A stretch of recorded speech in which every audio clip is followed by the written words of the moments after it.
बिस्मिल्लाहिर्रहमानिर्रहीम अस्सलामुअलैकुम। Welcome back to my YouTube channel. Viewers, हमेशा की तरह रोज़मर्रा घर में दूध आता है। रात को घर में दूध आया और मैंने उसको बॉईल करने के लिए रखा। जैसे ही मैंने उसको बॉईल करने के लिए रखा तो वो फट गया। फिर मैंने सोचा व्यूअर्स कि इस फटे दूध का क्या किया जाए, तो मैंने सोचा कि इसके मैं रसगुल्ले रेडी कर लेती हूँ। व्यूअर्स, आपके घर में भी दूध आता होगा तो वो आप जब बॉईल करने के लिए रखेंगे तो कभी कभार वो फट भी जाता है, क्योंकि गर्मी है और गर्मियों में अक्सर ऐसा ही होता है। यहाँ पे मैं थोड़ा सा शूट कर पाई थी रात को। दूध आपको मैंने दिखा दिया है, 1.5 kg के करीब दूध था और जैसे ही मैंने उसको बॉईल करने के लिए रखा तो ये फट गया। तो इसके अंदर मैंने 1.5 से 2 टेबल स्पून सिरका ऐड करके इसको मैंने छान लिया और इसको एक बर्नी में डाल के मैंने रख दिया, क्योंकि लाइट चली गई थी, रात का टाइम था। तो नेक्स्ट डे हो चुका है और यहाँ पे मैंने इसको एक जार में, एक कंटेनर में रख दिया था। अब इसको मैं निकालूंगी और आपके सामने इसका पानी, रात को तो मैंने थोड़ा सा निकाल दिया था लेकिन इतना अच्छा मैंने नहीं निकाला था। बाकी मैंने कहा सब प्रोसेस आपके सामने करूंगी। यहाँ पे एक बाउल ले लेते हैं, उसके ऊपर एक मलमल का कपड़ा रख देते हैं और जो फटा दूध है व्यूअर्स वो मलमल के कपड़े के ऊपर डाल देते हैं। ऊपर से हम पानी डाल देते हैं। रात को मैंने इसके ऊपर ठंडा पानी डाल दिया था, सिरका मैंने हटा दिया था, लेकिन फिर भी दोबारा हम प्रोसेस आपके सामने करते हैं। इस तरह से सिरका निकालते हैं और इसके ऊपर ठंडा पानी डालते हैं और अच्छे से हाथों से मसल लेते हैं। देन उसके बाद हम मलमल का कपड़ा उठाएंगे और इसका पानी खूब निकालेंगे। जब इसका अच्छे से पानी ड्रेन हो जाएगा देन इसके बाद इसको एक ताल में ट्रांसफ़र करेंगे। बाकी का प्रोसेस आपके सामने करते हैं व्यूअर्स। हमेशा की तरह हर घर में दूध आता है व्यूअर्स, और कभी कभार गर्मियों का सीज़न है तो वो दूध फट भी जाता है। तो हम लोग क्या करते हैं, तो कभी कभार उसको ज़ाया कर देते हैं। व्यूअर्स, आप उसको ज़ाया मत कीजिएगा, इस तरह इससे पनीर भी बनता है। इस स्टेज पे आप मलमल के कपड़े के ऊपर कोई वज़नी सा चीज़ रख दीजिएगा तो ये आपका पनीर बन जाएगा। यहाँ पे मैं इसके रसगुल्ले रेडी करूँगी बच्चों के लिए, तो मैंने सोचा कि मैं आपके साथ रेसिपी भी शेयर कर लेती हूँ, एक आइडिया आपके साथ शेयर कर लेती हूँ। यहाँ पे जो पनीर है हमारा, उसको मैंने एक बड़े से खुले से थाल में इसको मैं डाल दूँगी। देन उसके बाद इसके अंदर 1 टेबल स्पून लेवल करके इसके अंदर हम मैदा शामिल करेंगे व्यूअर्स। व्यूअर्स, मैदा ऐड करने के बाद इसको हम हथेली की मदद से अच्छे से मसल लेंगे, इसका दाना ख़त्म करेंगे व्यूअर्स। यहाँ पे आप देख सकते हैं कि प्रोसेस मैं कैसे करूँगी, कि इस तरह हथेली की मदद से इसके दाने को हम ख़त्म करेंगे। इसी के साथ ही व्यूवर्स, अगर आप हमारे चैनल में नए हैं सो प्लीज़ हमारे चैनल को लाइक कीजिए, सब्सक्राइब कीजिए, फ्रेंड्स एंड फैमिली में शेयर ज़रूर कीजिएगा। हमें आपसे बहुत ज़्यादा सपोर्ट मिलती है। अगर आप हमें सपोर्ट करते हैं व्यूवर्स तो हमें बहुत ज़्यादा हिम्मत मिलती है। प्लीज़ सपोर्ट कीजिए। और वीडियोज़ आप देखते हैं व्यूवर्स लेकिन लाइक नहीं करते, प्लीज़ लाइक के बटन को भी प्रेस करा कीजिए। देन व्यूवर्स, यहाँ पे इस स्टेज पे मैंने इसके अंदर ड्राई मिल्क ऐड कर दिया है।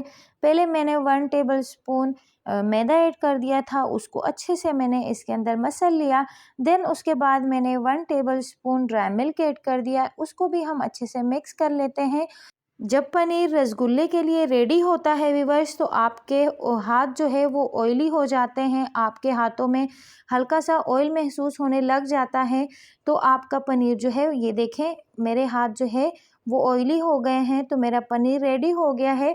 देन इसके मैं अभी छोटे छोटे बॉल्स बना लूँगी और बॉल्स रेडी करके हम इसको साइड पे रखेंगे और दूसरे साइड पे हम अपने शीरे की तैयारी करेंगे व्यूवर्स। इसके लिए हम शीरा कैसे रेडी करते हैं, बॉल्स जो है सारे मैंने आपके सामने रेडी कर लिए हैं। अब इसको साइड पे रखते हैं। देन उसके बाद दूसरे खुले मुंह वाले बर्तन के अंदर 4 कप में पानी ऐड करूंगी। देन उसके बाद 1.5 कप में शुगर ऐड करूंगी और 3 से 4 दाने इलायची के ऐड कर दूंगी व्यूवर्स। और इसका हम बस नॉर्मल सा शीरा बना लेंगे।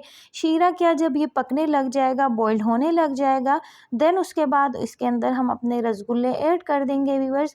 बहुत ईजी रेसिपी है। अगर आपके घर में दूध आता है और खुदा न खास्ता वो फट जाता है तो आप ये रेसिपी ट्राई ज़रूर कीजिएगा। और सारे रसगुल्ले एक साथ मत ऐड कीजिएगा। चाशनी के अंदर उबाल तेज़ होना चाहिए और एक एक करके आप इसके अंदर रसगुल्ला ऐड करते जाइए व्यूअर्स। रसगुल्ले ऐड करने के बाद 8 मिनट के लिए हम इसको इसी तरह छोड़ देंगे व्यूवर्स, और ये हाई फ्लेम पे उबलते रहेंगे, पकते रहेंगे। लिड लगा के आपने इसको पकाना है व्यूवर्स। जब ये अच्छे से पक जाएंगे तो ये सरफेस पे आ जाएंगे और अपने साइज़ से डबल हो जाएंगे। यहाँ पे आप देख सकते हैं कि माशाल्लाह से साइज़ में ये कितने डबल हो गए हैं, इतने कोई रसीले बने थे ये माशाल्लाह से। तो यहाँ पे 8 मिनट मैंने कवर करके इसको बॉईल किया और 5 मिनट इसको हम बिना कवर करके पकाएंगे। सो यहाँ पे रसगुल्ले हमारे रेडी है, इसको हम डिश आउट कर लेते हैं। है ना व्यूअर्स, कितनी आसान सी रेसिपी।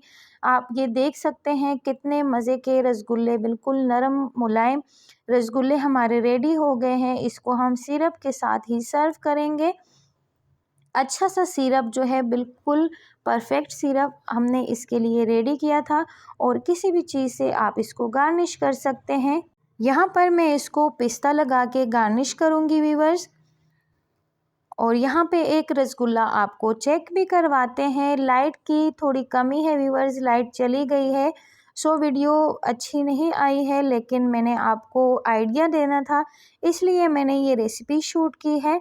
सो यहाँ पे आप देख सकते हैं कि किस तरह से स्पॉन्जी और किस तरह से रसीले रसगुल्ले हमारे रेडी है। ज़रूर एक बार ट्राई कर लीजिएगा व्यूअर्स। अगर आपके घर में दूध ना भी फटे तो आप दूध फाड़ के इस रसगुल्ले को रेडी कर सकते हैं। सो यहाँ पे मैंने आपको रसगुल्ले चेक करवा दिए, मैंने टेस्ट भी कर लिए, बहुत मज़े के हैं व्यूअर्स। उम्मीद करती हूँ व्यूअर्स कि आपको मेरा आइडिया अच्छा लगा होगा और रसगुल्ले भी अच्छे लगे होंगे। अंदर से माशाल्लाह बहुत जालीदार रसगुल्ले बने थे।